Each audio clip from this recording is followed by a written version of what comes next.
se liga ali. Ele pega o diapasão, bate no diapasão e faz o diapasão vibrar. E o outro diapasão não apresenta vibração visível.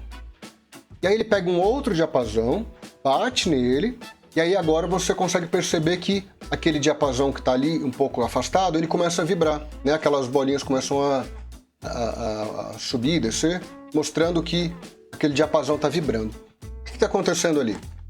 Esse primeiro diapasão que ele pega e bate, ele tem uma das frequências naturais em 512 Hz, né? Ciclos por segundo, Hz. Uma das frequências naturais porque cada frequência natural está associada a um modo de vibrar, né? Então, um dos modos de vibrar do diapasão aqui, ele pode vibrar assim, já seria uma outra frequência e aí por diante. Mas essa questão de modo de vibrar é um assunto para outro vídeo. Então vamos focar aqui como se fosse um sistema com um grau de liberdade com uma frequência natural só. Então ele bate naquele diapasão e ele responde na frequência natural de 512 Hz. E o outro diapasão, que tem uma frequência natural em 440 Hz, não responde, não vibra. Primeiro, o que é frequência natural? O que é essa questão de frequência natural?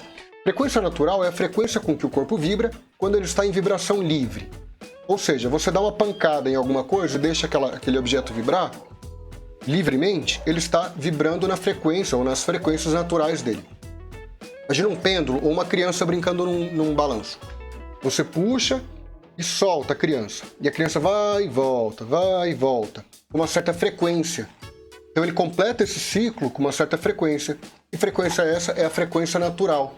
Isso em qualquer objeto, um prato de um baterista, ou uma taça de cristal. Se você dá um peteleco numa taça de cristal, aquela onda sonora que você está ouvindo está na frequência, mesma frequência da frequência natural, com a frequência com que aquela taça está vibrando, né? O que aconteceu ali então? Quando ele pegou a de 512 Hz e bateu, aquele diapasão gerou uma onda sonora com uma frequência de 512 Hz.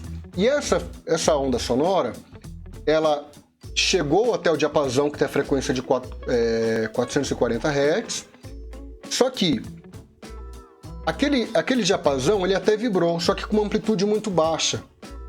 Ele respondeu naquela frequência de 512 Hz, mas uma amplitude muito baixa. Agora, quando ele pegou aquele diapasão que tinha uma frequência de 440 Hz e bateu e gerou uma onda sonora com essa frequência de 440 Hz, e essa onda encontrou o outro diapasão que também tem uma frequência natural em 440 Hz, acontece o que a gente chama de ressonância. Então, quando você gera uma força dinâmica em cima de um corpo, e essa força dinâmica tem a mesma frequência da frequência natural, ou uma das frequências naturais daquele corpo, o corpo entra em ressonância. E a amplitude de vibração, ela sobe muito. Quando o cara estava usando a diapasão de 512 Hz, gerando uma onda de 512 Hz, aquele diapasão que está mais afastado, ele até vibrou, ele responde na frequência natural dele, de 440, e também na 512 Hz. Ou seja, ele responde também na frequência natural e na frequência da força, no caso é a onda sonora, mas uma amplitude muito baixa, que não é nem visível. Só que quando ele gerou aquela onda sonora com a mesma frequência, aí entrou em ressonância. E aí a amplitude de vibração começa a aumentar, e a gente consegue ver isso de forma visível. Assim como acontece com aquelas taças de cristal que quebram com uma onda sonora. Então, você gera uma onda sonora com a mesma frequência de uma das frequências naturais daquela taça de cristal. Então você bate naquela taça de cristal, você ouve aquele barulho agudo. Você gera uma onda sonora com aquela mesma frequência, com amplitude alta, e aí você vai quebrar aquela taça de cristal. Você pode procurar aí no YouTube que tem vários vídeos do tipo. É a mesma coisa. Então o sistema está entrando em ressonância e a amplitude de vibração começa a aumentar muito.